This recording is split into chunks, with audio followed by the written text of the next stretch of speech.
नमस्कार, मेरा नाम है कार्तिक जी केदलाय, तालुका भद्रावती, जिला शिवमोगा, कर्नाटका से बात कर रहा हूँ। 1-2 दिन पहले मैंने एक यूट्यूब चैनल है, द इंडियन एक्सप्रेस करके, उसमें हमारे जो मंत्री महोदय मेनका गांधी जी का एक वीडियो देखा, इंटरव्यू देखा कुत्तों के बारे में। इस वीडियो में मैं बात करने वाला हूँ मेनका गांधी जी के जो इंटरव्यू है उसका फैक्ट्स के बारे में। दूसरा, हमारा प्रॉब्लम क्या है स्ट्रे डॉग्स के ऊपर, उसके बारे में। ये जो आवारा कुत्ता है, इनका जो इम्पैक्ट हमारे ह्यूमंस, हमारा जो वन्य प्राणी, वन्य जीवियों के ऊपर और हमारे देश के इकोनॉमी के ऊपर कैसा इम्पैक्ट हो रहा है, ये भी हम बात करेंगे। उसके बाद हम सॉल्यूशन के बारे में बात करेंगे एंड सेंटिमेंटल स्पीच होगा आखिरी में। सभी फैक्ट्स यहाँ पे जो बात होती है वो साइंटिफिक फैक्ट है, क्योंकि मेनका गांधी जी को साइंटिफिक फैक्ट ही पसंद है, इसीलिए। मैम, आपने कहा आप मानते हो WHO के रिपोर्ट, जहाँ पे वो WHO ने कहता है कि यहाँ पे दिल्ली में 3 लाख कुत्ते हैं, मगर जब WHO का दूसरा रिपोर्ट है यहाँ पे 37 लाख डॉग बाइट्स है। आप कहते हो वो 37 लाख डॉग बाइट्स नहीं है, वो सिर्फ 7 लाख है। 37 को 5 से डिवाइड करना है, क्योंकि जब कुत्ता किसी को काटता है उसको 5 वाइल रेबीज वैक्सीन दी जाती है। एक वैक्सीन को एक बाइट करके रिपोर्ट लिखते हैं, ये सरासर झूठ है। एक वाइल एक बार देते हैं, ऐसा नहीं है। हेल्थ एंड फैमिली वेलफेयर का एक मिनिस्ट्री है, उस मिनिस्ट्री के अंडर हमारे देश में एक डिपार्टमेंट है, उसका नाम है national centre for disease control. इस डिपार्टमेंट में एक प्रोग्राम चल रहा है जिसका नाम है नेशनल रेबीज़ कंट्रोल प्रोग्राम। ठीक है ma'am. National rabies control programme के अंडर कुछ रूल्स है, जिस रूल्स को हमारे देश के पूरे डॉक्टर एंड हॉस्पिटल्स फॉलो करनी है और फॉलो कर रहे हैं। वैसे ही एक वैक्सीन 5 लोगों को भी दे दी जाती है, वैक्सीन, रेबीज वैक्सीन। वो वायल किस कंपनी का है इसके ऊपर डिपेंड होता है। एनीवे, जो NRCP national rabies control programme के तहत गाइडलाइंस है, उस गाइडलाइंस के अनुसार ये लोग जिसको कुत्ते काटा है, कहाँ काटा है, उसका एज क्या है, ये लिख के उनको बेचते हैं। ऐसा नहीं है कि कितना वाइल्स हमने उसको दिया कि इतना बार डॉग ने उसको बाइट किया है, ऐसा नहीं है। This is the first fact. The second thing, आपने कहा बच्चों को अगर आवारा कुत्ता चाट लिया है उनके जीभ से, तो भी माँ बाप उनको रेबीज शॉट्स डाल देते हैं। ऐसा नहीं है मैम। कुत्ता चाटने से भी रेबीज हो सकता है, क्योंकि बच्चे हैं, बच्चे के बदन शरीर में कहीं पे भी ओपन वुंड हो सकता है।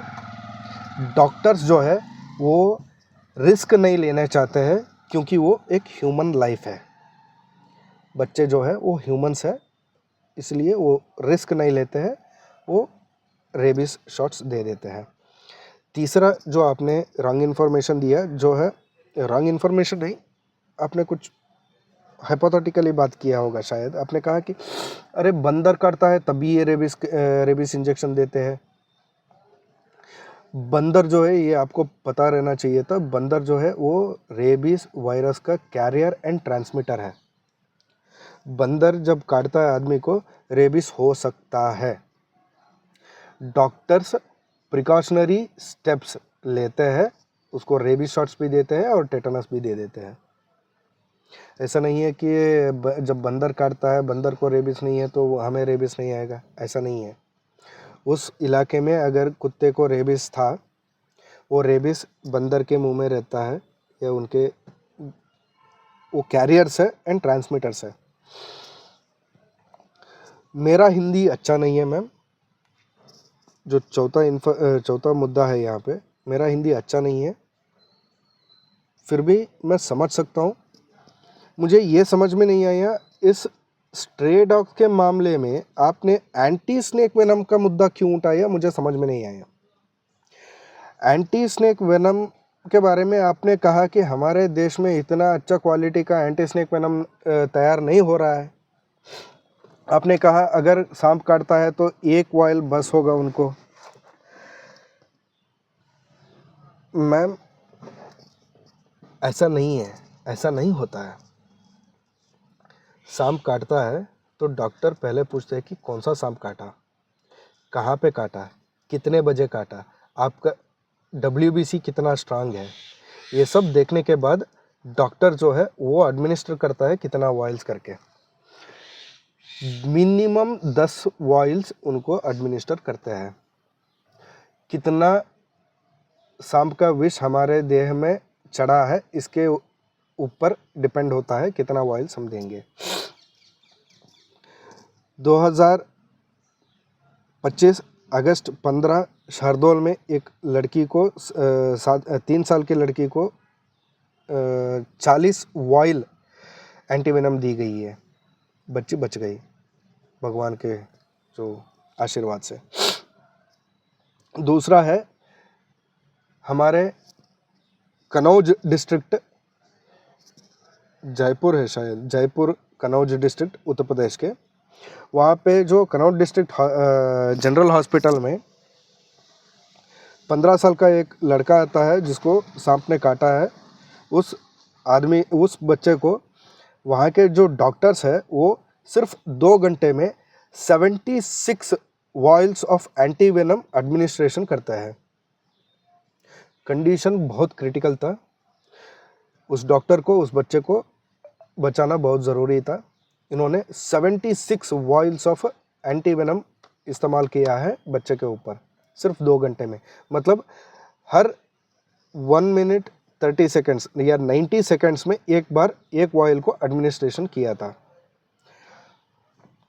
बच्चा भी बच गया है, I mean out of danger है, अंडर ऑब्जर्वेशन है।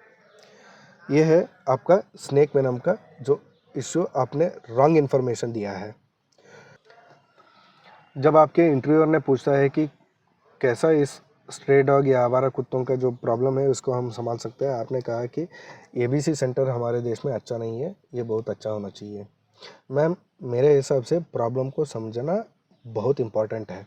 जब तक हम प्रॉब्लम को नहीं समझेंगे तब तक हमें प्रॉब्लम दिखता नहीं है, जब तक हमें प्रॉब्लम नहीं दिखेगा तब तक हमें प्रॉब्लम का सल्यूशन ढूंढना बहुत मुश्किल हो जाता है। हमारा देश का प्रॉब्लम ये है, बिना कोई ह्यूमन प्रोवोकेशन और अग्रेशन डॉग्स जो है हमारे देश के छोटे छोटे बच्चों के ऊपर, बूढ़े लोगों के ऊपर हमला कर रहे हैं। बच्चे मर रहे हैं, बच्चों को ये लोग खा रहे हैं, डॉगेश पाई जो कहते हैं आप। इस प्रॉब्लम का क्या सलूशन है? आप कह रहे हो ABC सेंटर्स ठीक नहीं है, आपने कहा कि लखनऊ में बहुत अच्छा है, हैदराबाद में बहुत अच्छा है, देहरादून में बहुत अच्छा है।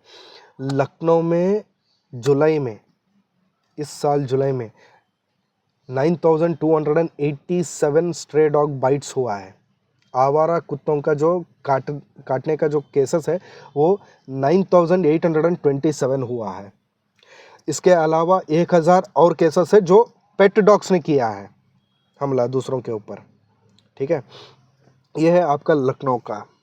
दूसरा है आपने हमारा हैदराबाद के बारे में बात किया। हैदराबाद में GHMC करके एक लिमिट्स है और तेलंगाना है, तेलंगाना स्टेट है, हैदराबाद मेट्रो सिटी है।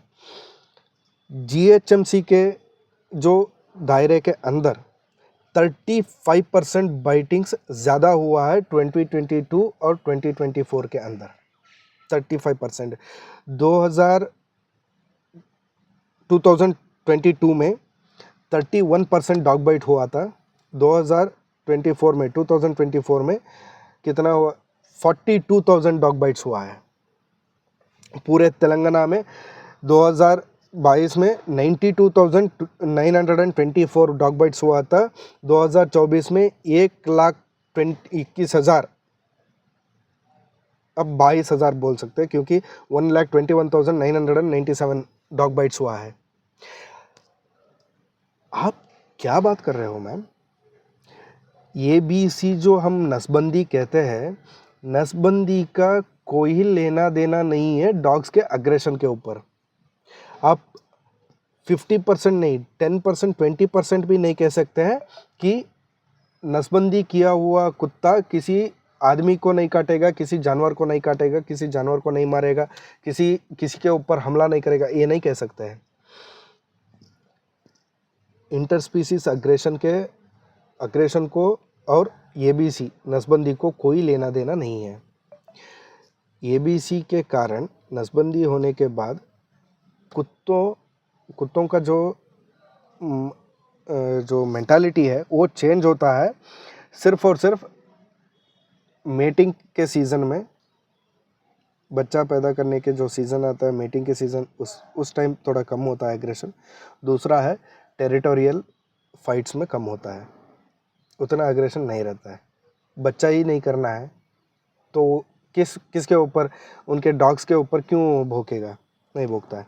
ये हकीकत है भाई, साइंटिफिक फैक्ट्स है, आप इसको क्रॉस चेक कर सकते हैं। ये पहली बात है। दूसरा, जब उस आदमी ने पूछता है कि इंटरव्यूअर ने पूछता है कि यहाँ पे मिडिल ग्राउंड क्या होगा, तो आपने कहा कि कोई मिडिल ग्राउंड नहीं है, कोई फोर ग्राउंड नहीं है, ये सिर्फ और सिर्फ एक ही रास्ता है, वो है एबीसी। कैसे मैम? हमें यूएस का इंफ्रास्ट्रक्चर चाहिए, हमें यूएस का जो इकोनॉमी है वो हमारे देश में चाहिए, यूएस में जैसा बिल्डिंग बन रहा है वो हमारे देश में चाहिए, यूएस में जैसा रोड्स कंस्ट्रक्शन हो रहा है वैसा हमारे देश में चाहिए, यूएस का कपड़ा हमें चाहिए, यूएस का जो खाना हमें चाहिए। यूएस में जैसे डॉग्स को ट्रीट करते हैं हम वैसे नहीं कर सकते हैं क्या?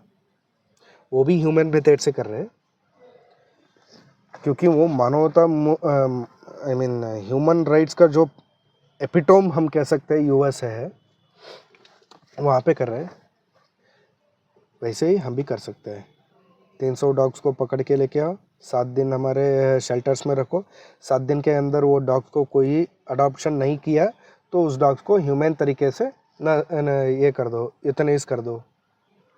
जो डॉग्स अडॉप्शन नहीं हो रहा है उसको यूथनाइज करो। जो डॉग्स बहुत वर्स्ट इलनेस में है उसको यूथनाइज कर दो। ये ह्यूमन मेथड है ना, इसको हम फॉलो कर सकते हैं। और आते हैं मुद्दा हमारा, ये जो आवारा कुत्तों से मनुष्य के ऊपर, वन्य जीवियों के ऊपर और हमारे देश के इकोनॉमी के ऊपर क्या प्रॉब्लम्स हो रहा है। मैम, मनुष्य के ऊपर तो अब हम सबको पता चल गया है अभी तक। मेन प्रॉब्लम ये है, हमारे जो बच्चे हैं, छोटे छोटे बच्चे हैं, बिना प्रोवोकेशन उनके ऊपर हमला हो रहा है डॉग से। ठीक है, कुछ लोग हैं वो कहते हैं कि हमें जहाँ पे डॉग्स दिखेगा वहाँ पे वॉकिंग नहीं जाना है, बच्चों को नहीं भेजना है। Ma'am, sitting in a luxury of metro cities, हम ये बात कह सकते हैं कि बच्चों को हर वक्त हमें देखना चाहिए। हमारे देश में बहुत सारे ऐसे माता पिता हैं जो पूरे दिन काम करते हैं, बच्चों के ऊपर नज़र नहीं रख सकते, क्योंकि उनको उनके पेट के ऊपर नज़र रखना बहुत इम्पॉर्टेंट है। उनको प्रॉब्लम्स ये रहता है कि मेरे बच्चे को आज रात को मैं खाना कैसे लेके आऊँ, कल सुबह उसको स्कूल भेजना है, उसको कैसे मैं फ़ीस भरूँ, ये सब उनके मन में चलता रहता है। वो ये नहीं देख सकता है कि इस कुत्ते को हमें कैसे पालना है, उस कुत्ते के साथ हमें कैसे बर्ताव करना है, ये वो टेंशन नहीं ले सकता है। And as a responsible citizen of this country, हमें उन जो कर्मचारियों से, उन जो लेबर से ये एक्सपेक्ट करना भी गलत होगा मैम। जो पढ़े लिखे लोग हैं उनको समझ में नहीं आता है डॉग्स को कैसे हैंडल करना है, ठीक है, बच्चों को क्या समझ में आएगा? गलत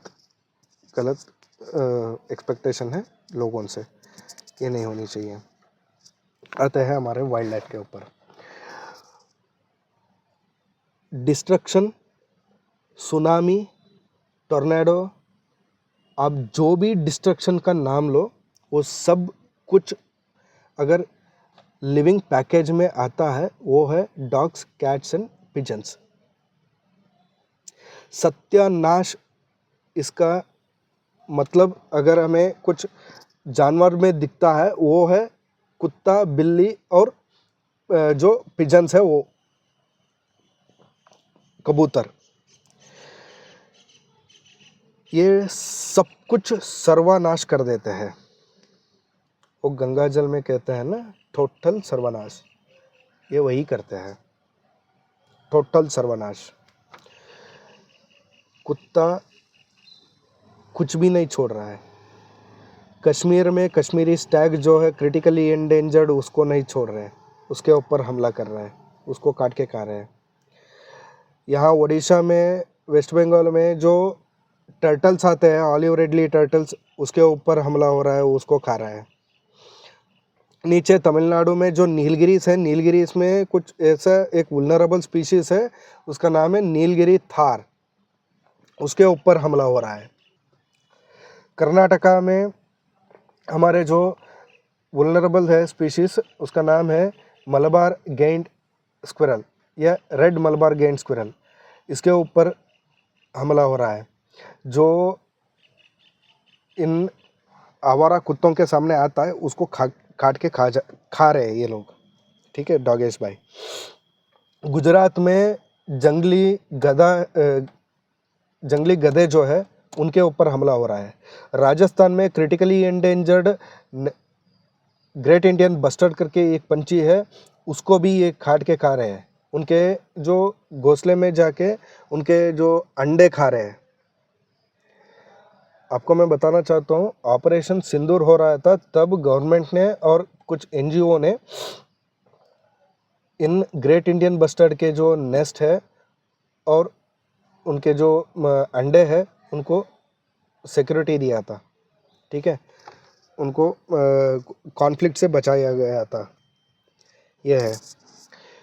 दूसरा बात यह है, हमारे लद्दाख हिमालयास में ये लोग सब कुछ खा रहे हैं। वहाँ पे बहुत कुछ है, बहुत कम है, उनका वो भी नहीं छोड़ रहे। ब्लू शीप खा रहे हैं, आइबेक्स के ऊपर ये लोग हमला कर रहे हैं, और हमारे जो मरमोट है उसके ऊपर कर रहे हैं, और हमारे मार्टन है वो भी खा रहे हैं, और पीका जो है उसको भी खा रहे हैं। मुझे बताइए ma'am, as a grass root level conservationist, इन कुत्तों से हमारा जो वाइल्ड लाइफ, इसको कैसे बचाना चाहिए? हमें आप राह दिखाइए प्लीज़। आप किसी भी कंजर्वेशनिस्ट, नेचर कंजर्वेशनिस्ट से जाके पूछो कि कुत्तों का इफेक्ट क्या है वाइल्ड लाइफ के ऊपर। मैम, पूरे दुनिया में 11 वाइल्ड लाइफ जो वन्यजीवी प्रभेद है, 11 प्रभेदों का सर्वनाश के लिए कुत्ता जवाबदार है, ठीक है। ये हुआ। दूसरा, 180 प्रभेदों के ऊपर कुत्ता प्रेडेशन कर रहा है। इनमें से बहुत सारे बर्ड्स हैं, इनमें से बहुत सारे मैमल्स हैं, एम्फीबियंस है, ठीक है, रेप्टाइल्स है, सब कुछ खा रहे हैं। इनको कोई कुछ कर ही नहीं सकता है। ये जो हम कहते हैं, जो जंगल कहते हैं, जंगल, इस जंगल के बाहर है, जंगल के अंदर है। घने जंगल जो हम कहते हैं, वो कंसिडरेशन करते हैं, उसके अंदर है। 7,000 मीटर के जो जो अल्टीट्यूड है हमारा लद्दाख में, वहाँ पे ये स्नो लेपर्ड्स को भगा रहे हैं कुत्ते हमारा। वहाँ पे जाके मुझे बताइए, इस कुत्तों को क्या करना चाहिए वाइल्ड लाइफ के? जो भी हमारे ये जो टूरिस्ट है, जब ये लद्दाख जाते हैं, स्पीति वैली जाते हैं, उस कुत्तों को खिलाते हैं। कितना खिलाता है? सब कुछ खिलाता है। क्यों खिलाना चाहिए कुत्तों को? क्योंकि वो अच्छे रहना चाहिए, क्योंकि हम बहुत अच्छे आदमी हैं। जब पीक जो टूरिस्ट सीज़न है, तब कुत्तों को अच्छे से खिला के फुल फैट हो जाता है कुत्ता, ठीक है। लीन सीजन जो है विंटर में, कुत्ता कुछ भी नहीं छोड़ रहा है। लद्दाख में हमारे जो किसान भाई है, उनके जो बकरा है, मुर्गी है या कुछ दूसरा जानवर है, सब कुछ खा रहे हैं, सबके ऊपर हमला हो रहा है, ठीक है मैम। आपको बताना चाहता हूँ, हमारे जो एक एनजीओ है एट्री करके, एट्री ने कुछ यहाँ पे जो लद्दाख में कुछ स्टडी किया, उस स्टडी के तहत हमें पता चला कि 63% ऑफ लाइफ स्टॉक जो लॉस हो रहा है लद्दाख में फार्मर्स के, उसका उसका जो मेन रीज़न है डॉग्स, स्ट्रे डॉग्स। आप हैरान होंगे, 37%, सिर्फ 37% हमारा स्नो लेपर्ड और हमारा भेड़िया जो वुल्फ जो है वो प्रेडेशन कर रहा है लाइव स्टॉक के ऊपर। तो बताइए, मोर देन 63%, 14 लाख रुपया का लाइफ स्टॉक लॉस हुआ है हमारे किसान भाइयों को लद्दाख के जो टेरिटरी में। अब मुझे बताइए मैम, कैसे करना है, इकोनॉमी इफेक्ट कैसा हो रहा है, मैं बताऊंगा आपको।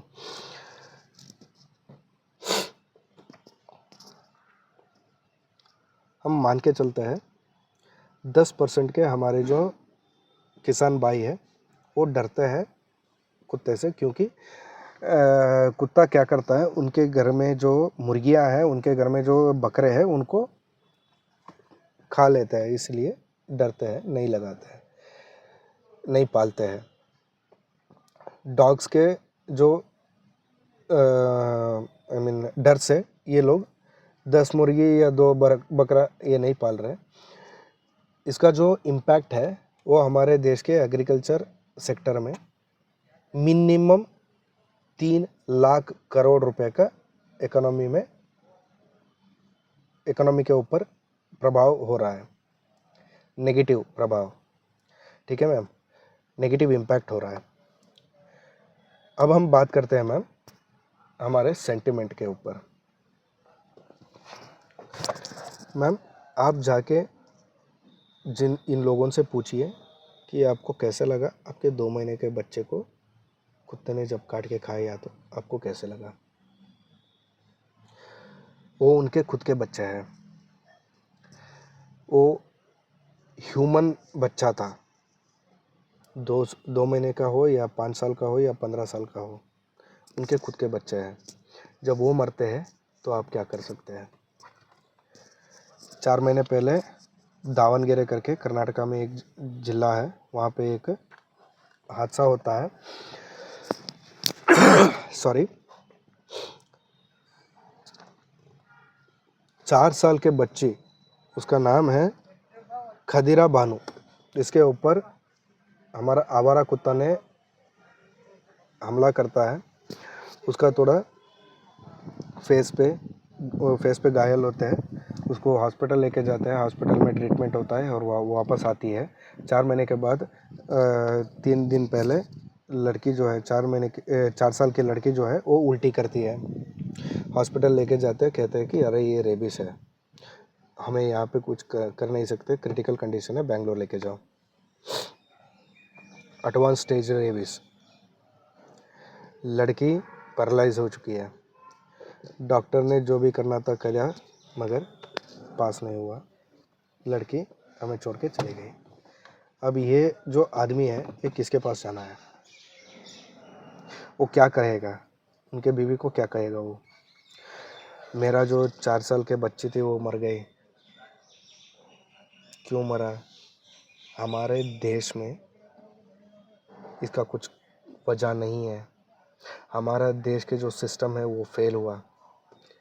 कैसे फेल हुआ, क्योंकि हमारे देश के जो एनिमल राइट्स एक्टिविस्ट हैं ये कुत्तों को यहाँ से निकालने के लिए परमिशन नहीं देते, इसलिए हमारा बच्चा कुत्तों की वजह से मर गया। क्या ये सही एक्सप्लेनेशन होगा मैम।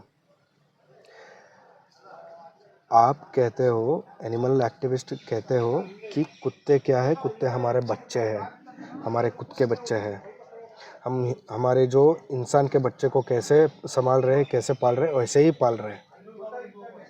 सब झूठ है। आप आपके खुद के इंसान के बच्चे को नसबंदी करवाते हो क्या? क्योंकि बहुत सारा पॉपुलेशन बढ़ गया है ह्यूमंस का। करते हो क्या नसबंदी? नहीं करते हो। क्यों नहीं करते हो? अगर आप आपके बच्चों का, कुत्ते आपके बच्चे हैं, बच्चों का नसबंदी करते हो तो आपको इंसानों का भी करना चाहिए ना, क्योंकि that is the human way, human method, है ना मैम? आप वो कीजिए, पहले आपके बच्चों के साथ आप नसबंदी कीजिए, बाद में आप कहिए कि हम कुत्ता हमारा बच्चा है, हम मानेंगे। अब बोलते हैं हम कुत्ते से प्यार करते हैं। कैसे प्यार करते हैं? नसबंदी करना प्यार नहीं है। कुत्ते को 4 दीवार के अंदर रखते हो, 24 आवर्स में 1 घंटा बाहर लेके जाते हो, वो भी नेचर कॉल्स के लिए। 1 किलोमीटर के अंदर, 1 किलोमीटर के ज़्यादा आप उसको ये नहीं लेके जाओगे क्या, वॉकिंग, क्योंकि दूसरा कुत्ता रहता है वहाँ पे, स्ट्रे डॉग्स, आपको प्रॉब्लम होता है। आपके जो नसबंदी किया हुआ कुत्ता जो है आपके घर में रहता है, वो मोटा हो चुका है। वो मोटा इसलिए हुआ है क्योंकि आपने उन कुत्तों को खूब खिला रहे हो, मगर फिजिकल एक्सरसाइज नहीं है, शारीरिक एक्सरसाइज जो चाहिए कुत्तों को वो नहीं मिल रहा है। आपके खुद के बच्चों को ऐसे ही करते हो क्या आप? आपके खुद के बच्चों को आप ऐसे ही खिलाते हो क्या? आपके खुद के बच्चों को ऐसे ही आप बंद करके रखते हो क्या घर में? आप सोच रहे होंगे कि ये कोई आदमी है, इसको प्यार नहीं है। मैं एनिमल लवर हूँ, मुझे हर एक जानवर पसंद है, इसलिए मैं उसको बांध के नहीं रखता। हम भगवद गीता को मानते हैं। कृष्ण भगवान ने अर्जुना को सब कुछ कहने के बाद कह दिया, भाई मैंने तुझे 2 रास्ता दिखाया, इन 2 रास्तों में आप कौन सा चूज़ करोगे आपके ऊपर डिपेंडेंट है। मैं नहीं कहूँगा कि ये रास्ता चूज़ करो। मैडम, हमारा जो भगवान है, हमारा भगवान हमें ऑप्शन दिया है कि कौन सा रास्ता चूज़ करना है, तुम्हारे ऊपर डिपेंडेंट है। आप एनिमल राइट्स एक्टिविस्ट वाले कौन होते हो हमें बोलने वाले कि यही एक रास्ता है, इसी को आप चूज़ करना है? डिक्टेटरशिप चल रहा है क्या एनिमल राइट एक्टिविस्ट का? बहुत बुरा लगा मैम जब आपने कहा, मुझे 3 लाख तक ईमेल्स आया है, सब लोग तैयार बैठे हैं, सब लोग लड़ेंगे। 50 लोग जाके पुलिस स्टेशन में बैठ जाते हैं, सत्याग्रह करेंगे। क्या चल रहा है मैम? हमें तो पता नहीं है। हमारा देश का स्वतंत्र संग्राम फिर से शुरू हुआ है। किसका स्वतंत्र है ये? कैसा सत्याग्रह है? जिसको भी करना है वो घर में बैठा है। ठीक है मैम, आप ऐसे बात नहीं करना था, ऐसे नहीं बात करते मैम, ये गलत है। ठीक है मैम, मुझे पता नहीं है हमारे देश के जो किसान लीडर्स हैं वो क्यों जो आवारा कुत्तों से जितना किसान को नुकसान हो रहा है उसके बारे में क्यों बात नहीं कर रहे हैं, मुझे पता नहीं है। मगर एक दिन बात करेंगे। जब वो बात करते हैं ना, आपके 3 लाख ईमेल्स नहीं मैम, हमारे जो किसान हैं कम से कम 10 करोड़ लोग पुलिस स्टेशन में आके बैठते हैं मैम, सत्याग्रह करके। एक बार किए थे कुछ साल पहले, आई मीन वो स्वतंत्र के पूर्व में, ऐसे ही अभी होगा। सो इसलिए ऐसा मत कीजिए कि हमारे लोग आते हैं, लड़ते हैं, कुछ करते हैं, बैठ जाते हैं सत्याग्रह के लिए। ऐसा कुछ होने वाला नहीं है, ऐसा नहीं होना चाहिए, क्योंकि कुत्ता, बिल्ली और कबूतर सिर्फ यही एनिमल्स नहीं है। ठीक है मैम, मेरा आपसे निवेदन यही है कि आप हमारे देश को, हमारे देशवासियों को, हमारे देश के किसानों को, हमारे देश के जो वन्यजीवी है उनके ऊपर भी थोड़ा थिंकिंग कीजिए, थोड़ा विचार कीजिए, उसके बाद आप कुत्तों के ऊपर एक्शन लीजिए। ठीक है मैम, धन्यवाद।